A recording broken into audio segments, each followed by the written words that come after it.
جو لپٹا ہے رسول عربی، اس کی ٹھوکر میں زمانہ ہے رسول عربی، اور تو بشر ہے بشر میں بھی افضل، لیکن تو بشر ہے بشر میں بھی افضل، لیکن مالک کل تیرا شیدا ہے رسول عربی، مالک کل تیرا شیدا ہے رسول عربی، اور کوئی چہرہ نہیں پر نور تیرے چہرے سا، کوئی چہرہ نہیں پر نور تیرے چہرے سا، آئینہ تجھ میں سنورتا ہے رسول عربی، آئینہ تجھ میں سنورتا ہے رسول عربی۔ آئیے میرے محترم، اب آپ کو ڈائریکٹ خطابت کے میدان میں لے جانا چاہتا ہوں، اور خطابت کے میدان میں سے ایک بہترین خطیب کو نکالنے کی کوشش کرتا ہوں، اٹھانے کی ہمت کرتا ہوں، جن سے میری مراد حضرت مولانا امان اللہ صاحب ندوی، امام و خطیب جامع مسجد نبٹولیہ ہے۔ حضرت والا سے گزارش کرتا ہوں کہ آپ تشریف لائیں اور اپنے روحانی عرفانی بیانات کو ہم سامعین کے سامنے رکھیں، اور وقت بھی طے ہو گیا ہے کہ 10 منٹ کے اندر انشاءاللہ حضرت کو اپنی بات ختم کر دینا ہے۔ جزاکم اللہ خیرہ واحسن جزا۔ حضرت مائک پر۔ الحمد للہ کفا وسلام علی عباده الذین اصطفى اما بعد قال الله تبارك وتعالى في القرآن المجيد والفرقان الحميد اعوذ باللہ من الشیطان الرجیم بسم اللہ الرحمن الرحیم وما آتاكم الرسول فخذوه وما نهاكم عنه فانتهوا واتقوا الله ان الله شدید العقاب صدق اللہ العظیم وصدق رسوله النبي الكريم ونحن على ذلك لمن الشاهدين والشاكرين والحمد لله رب العالمين۔ اسٹیج پر جلوہ افراز، معزز علماء کرام، حاضرین مجلس، بزرگان دین، عزیز طلبہ و طالبات، واقعتاً آج کے اس پروگرام میں اور اس بستی میں،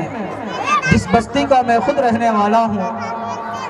وہاں پہ بیان کرنے کا موقع آپ لوگوں کے سامنے ملا، میں اس کو اپنے لیے قابل سعادت سمجھتا ہوں، اور زیادہ لب کشائی نہ کرتے ہوئے چند منٹ میں اپنی بات کو ختم کروں گا، کیونکہ ہمارے علماء کی فہرست بہت لمبی ہے، جس میں ہمارے سب سے معزز آج کے مہمان مدرسہ رحمانیہ سپول کے استاذ محترم حضرت مولانا مفتی مجاہد الاسلام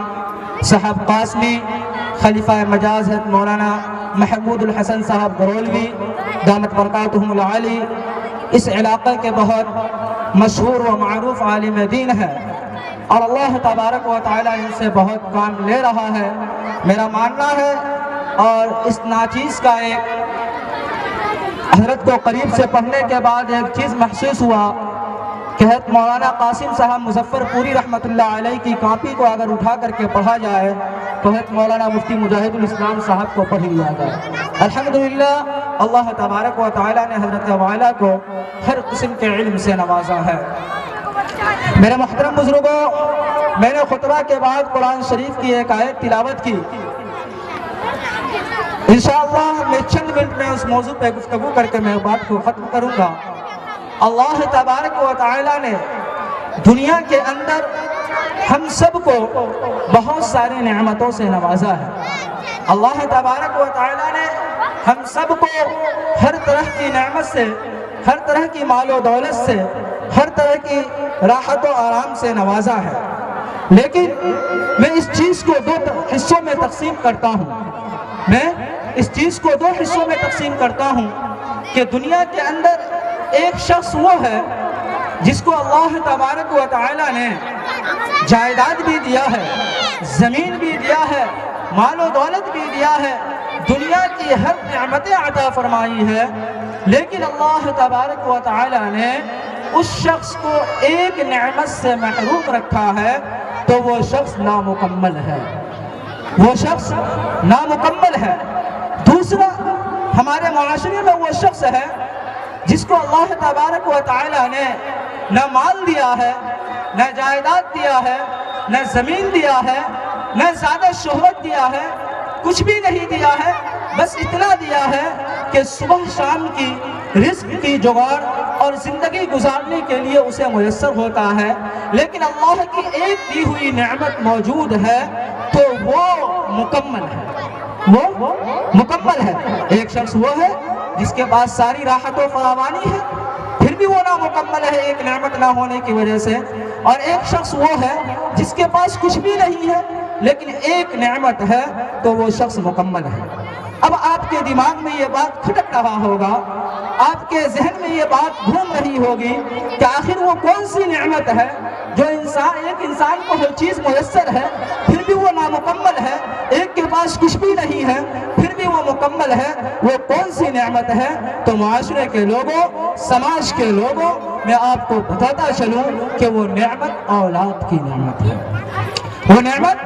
اولاد کی نعمت ہے کہ اللہ تبارک و تعالی نے ایک شخص کو مال دیا، جائیداد دیا، زمین دی، دولت دی، شہرت دی، ہر چیز دیا، لیکن ایک نعمت اگر اولاد نہیں دیا تو وہ مایوس رہتا ہے، وہ مایوس رہتا ہے۔ لیکن دوسرا شخص کو اللہ نے کچھ بھی نہیں دیا لیکن اولاد کی نعمت سے نواز دیا تو اولاد کے چہرے کو دیکھ کر کے وہ سارے غم کو بھول جاتا ہے۔ تو ہمیں یہ پتا چلا کہ سب سے قیمتی نعمت اگر کوئی ہے تو وہ اولاد کی نعمت ہے۔ تو معاشرے کے لوگوں، سماج کے لوگوں، ہمیں یہ سوچنا ہے، ہمیں یہ غور کرنا ہے کہ ہم اپنی اولاد کے لیے کتنا فکر مند ہیں،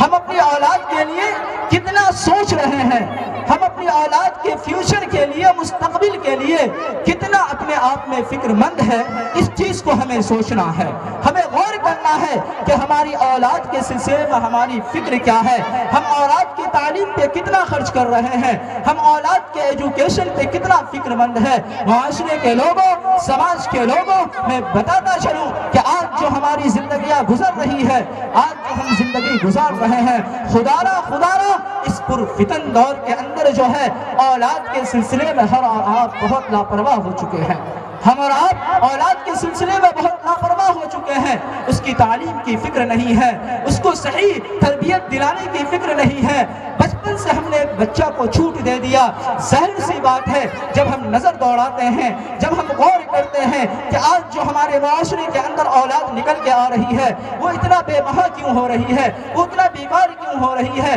وہ آوارہ گردی اور زنا بازی اور جوا کھوری کے اڈے پہ کیوں پہنچ رہی ہے، جب ہم غور کرتے ہیں، ہم نظر دوڑاتے ہیں تو ہمیں پتہ چلتا ہے کہ اصل جو فالٹ ہے وہ فالٹ وہاں ہو رہا ہے جہاں سے بچہ نکل کے آ رہا ہے۔ وہ فالٹ کہاں ہے؟ وہ فالٹ ہماری ماں اور بہنوں کی گود میں ہے، وہ فالٹ ہماری ماں اور بہنوں کی پرورش کی غلطی میں ہے۔ میں کہتا چلوں، میری آواز میری ماں بہنوں تک پہنچ رہی ہوگی۔ میری ماں اور بہنوں، اللہ کے نبی محمد الرسول اللہ صلی اللہ علیہ وسلم نے فرمایا کہ بچہ کا گود، بچہ کا مدرسہ جو ہے وہ سب سے پہلے ماں کا گود ہوتا ہے۔ ماں کی گود میں پہلے بچہ پرورش پاتا ہے۔ اگر بچے کی صحیح پرورش ہو تو وہ بچہ صحیح نکلتا ہے، اور وہ بچے کی صحیح پرورش نہ ہو تو آگے چل کے وہ بچہ جو ہے کیا کہتے ہیں کہ آوارہ بنتا ہے، کوئی ڈاکو بنتا ہے، کوئی زناکار بنتا ہے، کوئی بدکار بنتا ہے۔ میری ماں بہنوں، میں آپ کو کہتا چلوں، جب ہم نے نظر دوڑایا، جب ہم نے غور کیا تو ہمیں پتا چلا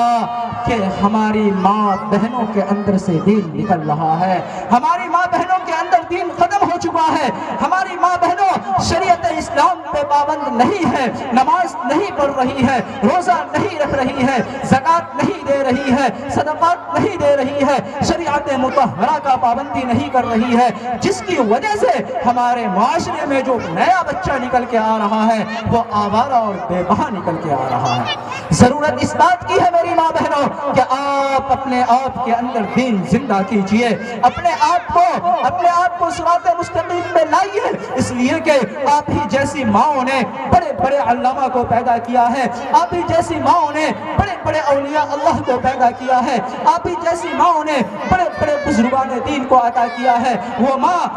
آپ ہی کی جیسی تھی جنہوں نے علامہ انور شاہ کشمیری رحمۃ اللہ علیہ کو پیدا کیا، وہ ماں آپ ہی کی جیسی تھی جنہوں نے مولانا محمود الحسن دیوبندی رحمۃ اللہ علیہ کو پیدا کیا، وہ ماں آپ ہی کی جیسی ایک ماں تھی جنہوں نے بانی دارالعلوم دیوبند مولانا قاسم نانوتوی رحمۃ اللہ علیہ کو پیدا کیا، وہ بھی ماں نے پیدا کیا تھا، وہ بھی ماں کے کوکھ سے نکل کے آئے تھے۔ آج ہمارے معاشرے کو بھی ماں کے کوکھ سے بچہ مل رہا ہے، لیکن بچہ ایسا کیوں نہیں، ہمارا بچہ تیار ہو کے کیوں نہیں آ رہا ہے؟ جب میں غور کرتا ہوں تو پتہ چلتا ہے کہ ہماری ماں اور بہنوں کی تربیت میں کمی ہے، جس کے ذمہ دار ہم ہم اور آپ خود بھی ہیں اور ہماری گھر کی عورتیں بھی ہیں۔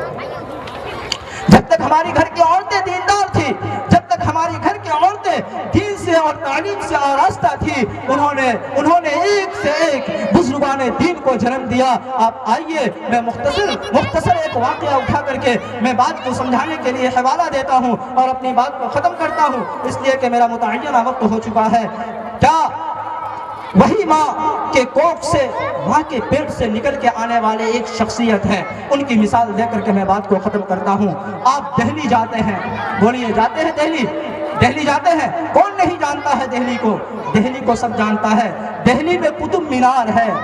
قطب مینار ہے، آپ نے ان کی بلندی کو بھی دیکھا ہوگا، آپ وہاں گھوم کر کے بھی آئے ہوں گے، آپ وہاں کا کیا کہتے ہیں کہ دیدار بھی کیا ہوگا، لیکن وہی قطب مینار کے پاس میں ایک شخصیت مدفون ہے جس کے نام سے قطب مینار موسوم ہے۔ وہ شخصیت کون ہے؟ خواجہ قطب الدین بختیار کاکی رحمت اللہ علیہ۔ کون؟ خواجہ قطب الدین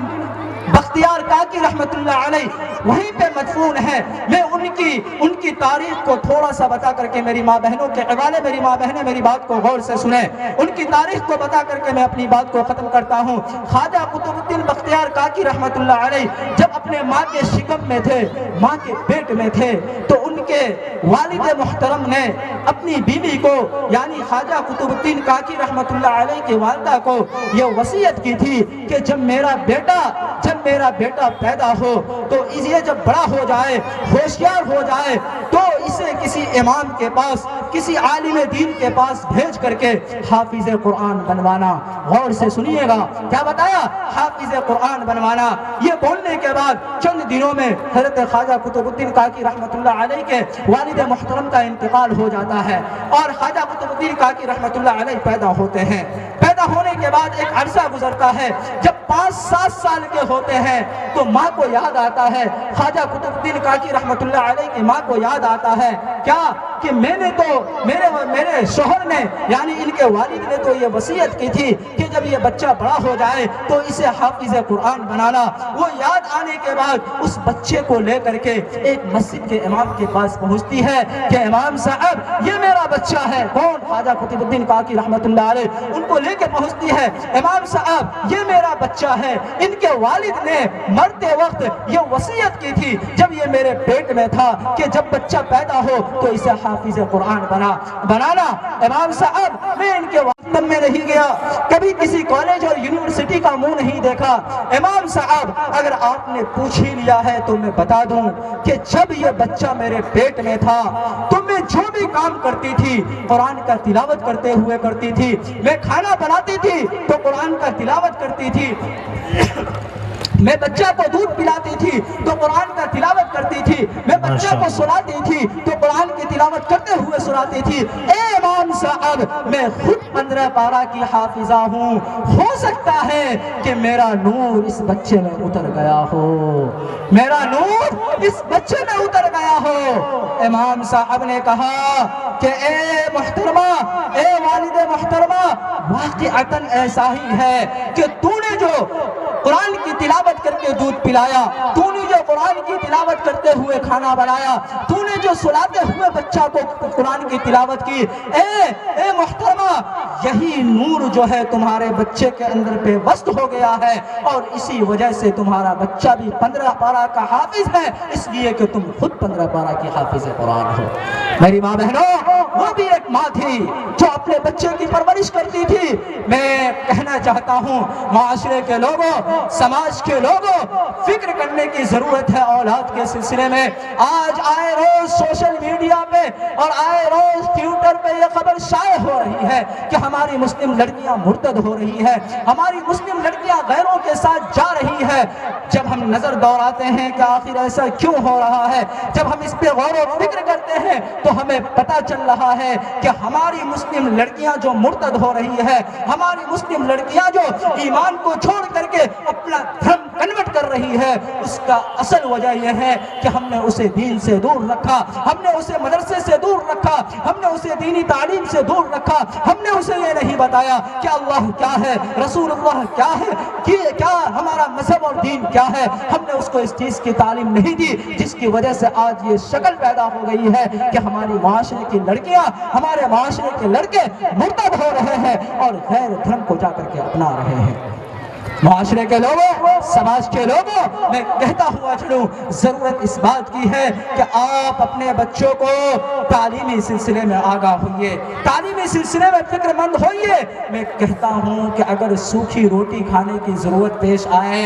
اگر رات بھوکی گزارنے کی ضرورت پیش آئے، خدا را فاقہ کر لیجئے، لیکن اپنے بچوں کو جاہل مت رکھیے، اپنے بچوں کو تعلیم سے دور مت رکھیے، اس لیے کہ اگر آپ نے اس کو تعلیم نہیں دیا، اگر آپ نے ان کو صحیح دین سے آراستہ نہیں کیا، اگر آپ نے ان کو صحیح دین کی خبر نہیں دی، تو یاد رکھیے کل قیامت کے دن میدان حشر کے اندر یہ اولاد آپ کی گریبان پکڑے گی، یہ اولاد آپ سے سوال کرے گی کہ ہمیں صحیح تربیت کیوں نہیں دی گئی۔ اسی لیے معاشرے کے لوگوں، سماج کے لوگوں، میں آپ لوگوں سے گزارش کرتا ہوں، خدا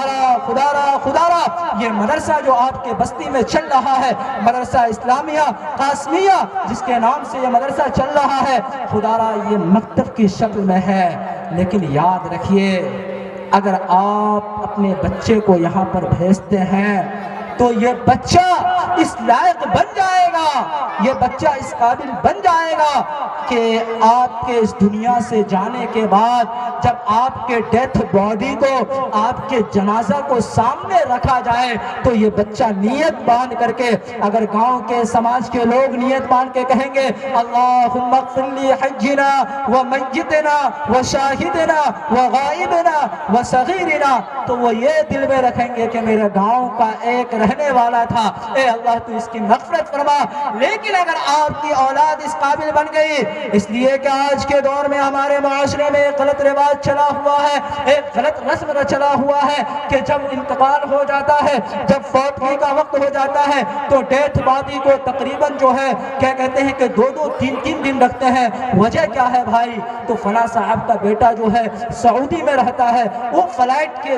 ذریعے سے آئے گا تو وہ جنازے میں شریک ہوگا۔ لیکن آپ کو یہ بھی پتا ہونا چاہیے کہ جو بیٹا آپ کا سعودی سے فلائٹ سے لینڈ کر رہا ہے، آ رہا ہے، کیا اس کو جنازے کی دعا بھی یاد ہے کہ وہ آپ کے پیچھے کھڑا ہوگا تو جنازے کی دعا بھی پڑھ لے گا، یا صرف وہ ایک رسم ادا کرنے کے لیے آ رہا ہے؟ ہاں، وہ اس قابل ہوگا کب؟ جب آپ اس مدرسے کے اندر اسے ڈالیں گے، اسے دین اور اسلام سکھائیں گے۔ اس لیے کہ چھوٹی چھوٹی دعاؤں کا یاد کرانا، کلمہ اور نماز کا سکھانا یہ چھوٹے اداروں کا ذمہ ہوتا ہے، یہ دارالعلوم دیوبند یا دارالندوۃ العلماء یا بڑے اداروں کا کام نہیں ہے۔ دین کی بنیادی باتیں سکھانا یہ چھوٹے اداروں کا کام ہے، اور یہ ادارہ جو ہے اپنے منہج پہ یہ کام کر رہا ہے۔ بس اس بات کی ضرورت ہے کہ میرے گاؤں والوں، میرے معاشرے والوں، میرے سماج والوں، آپ لوگ اس کا ساتھ دیجئے اور اس ادارے کو لے کر کے چلیے اور اپنی اولاد کی تعلیم کے سلسلے میں فکر مند ہوئیے۔